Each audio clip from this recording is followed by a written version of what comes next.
Hello guys, welcome to my channel. My name is Soccer Robot 956 and today we are going to review another movie. Yes. Another movie because movies are good. Cinema's fantastic. Cinema transcends into another, it's just something else. For me, it's something else. And today we're going to review 2001 A Space Odyssey, as you can see. I watched this movie last week and I can tell you that it's amazing. It's a great film. It's a long film. Really long film, I can tell you that. It's really long. The story, it's kind of hard to get it at first. But when you do your research and you read the book, the screenplay, you figure out what it's about. This is a space opera. And space operas. This is like one of the first space operas that came out. Stanley Kubrick was basically thinking about making a film where it involves science, space, something that has never been seen in cinema and at that time, and it's marvel. It's a marvel for its time. I believe it was 1968, and it was a marvel for that time. For that time, it was good. Now, the question is, has this movie transcended into our time? Has it been stable in our time? Has it surpassed the time? And yes, it has. It has put its mark on cinema.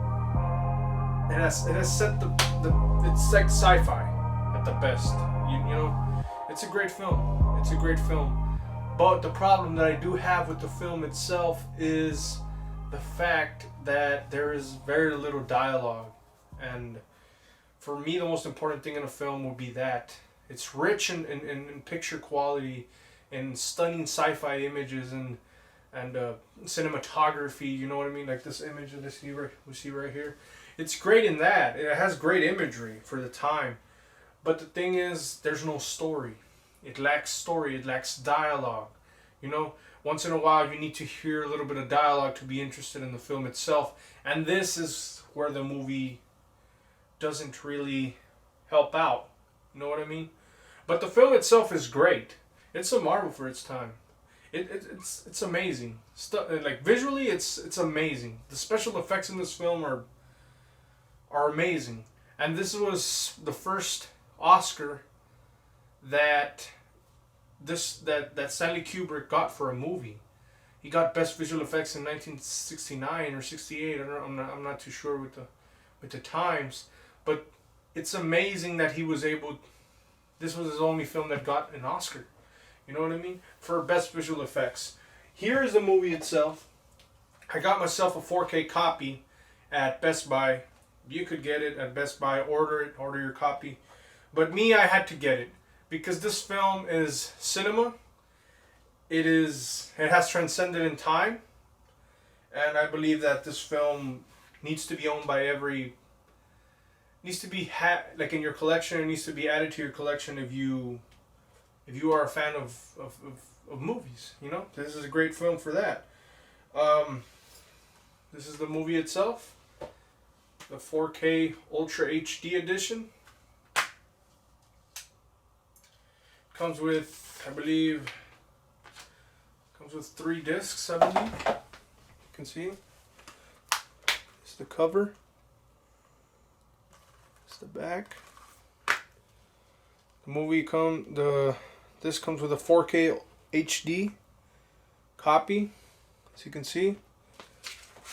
This is your digital copy. Redeem that. And then it comes with a Blu-ray, and I believe back here, let me see, I'll get this out good, I don't want to damage it. Back here there's another disc. It should be special features. Check it out.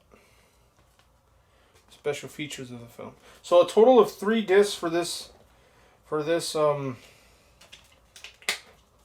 copy. you know.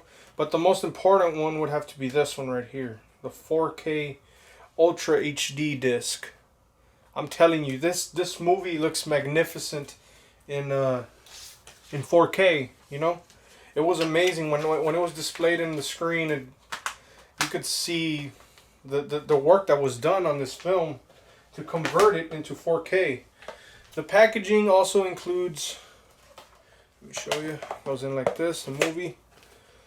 The packaging also includes like a little envelope, you know, like an envelope, and I'll show you what's in the envelope. It's a great film. I can't complain. It was my first time watching it, you know, and it's.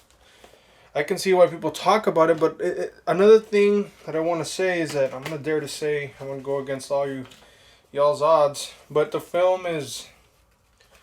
It's visually amazing. That's about it, you know. That's all I'm gonna say. It's very overpopular in pop culture, you know. It's super popular. But is it a masterpiece? It's a great film. Masterpiece, I don't know, but it's a great film. It also has this little booklet. You can see all these images and extra stuff, you know. You can see here.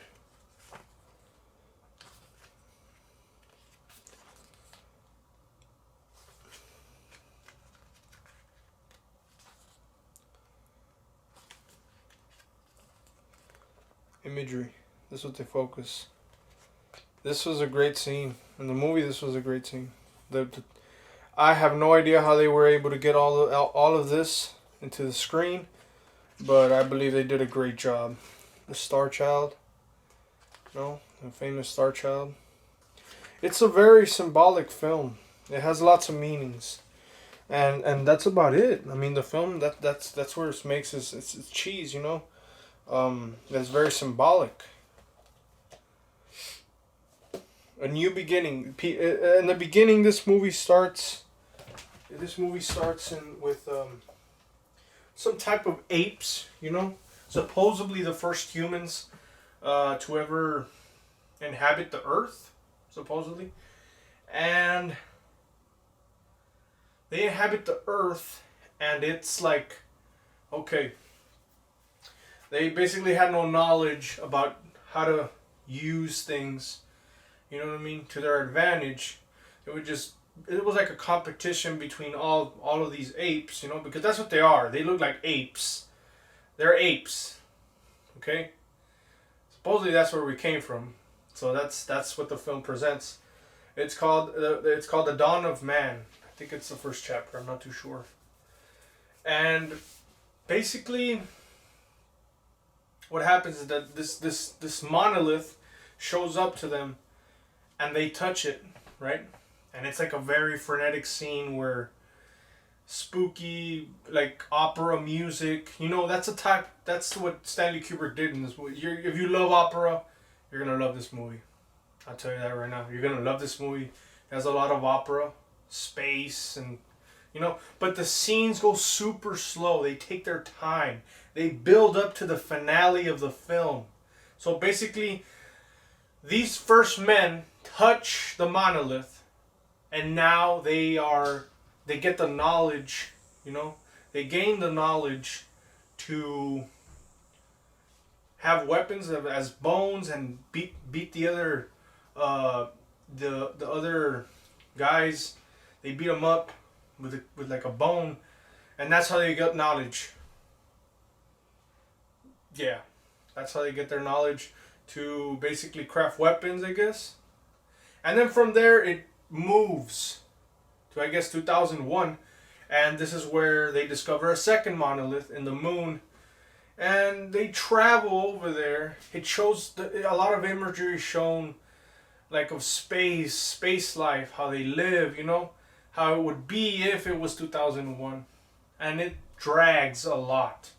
It shows a lot. It drags a lot, but it's combined with this opera music that is satisfying to watch, but at the same time, it drags a lot. I just couldn't. I just couldn't. I couldn't. How could I say it? It was too long. Those scenes were too long. Maybe they could have been cut. But Stanley Kubrick was basically just trying to show space, and for you to understand the science behind this. The dialogues were very, very subtle. There is some dialogue that is very juicy in this film. Like, for example, the dialogue between HAL 9000 and the protagonist, what's his name? Dave. I think Dave. The dialogue between them is good. I would look at the screen and I'm like, whoa. He's talking to artificial intelligence. He's talking to him, you know? Like, this thing is smart. And basically, this AI goes rogue in the mission, compromises the mission, and then it moves on to space, you know? They keep moving on. He keeps moving on in space.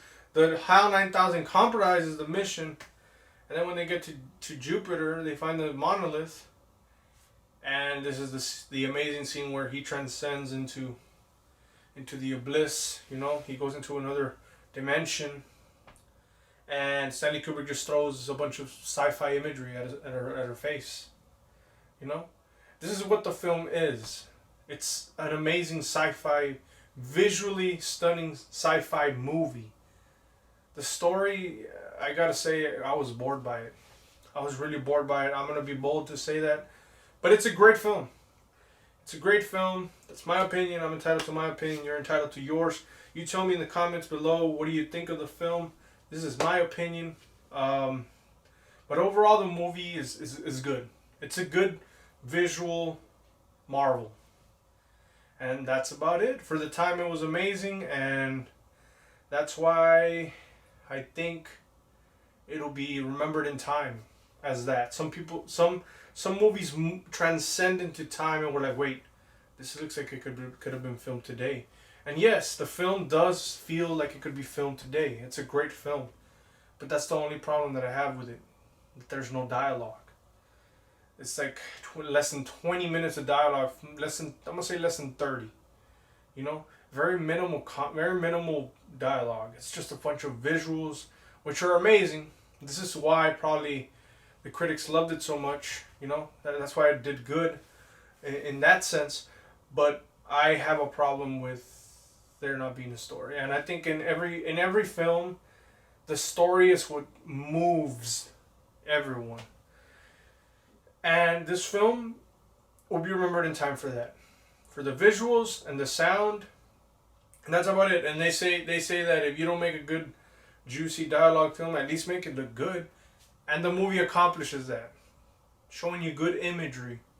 You know, sound editing. And that's about it. Anyways, thank you guys for watching, and I'll see you next time.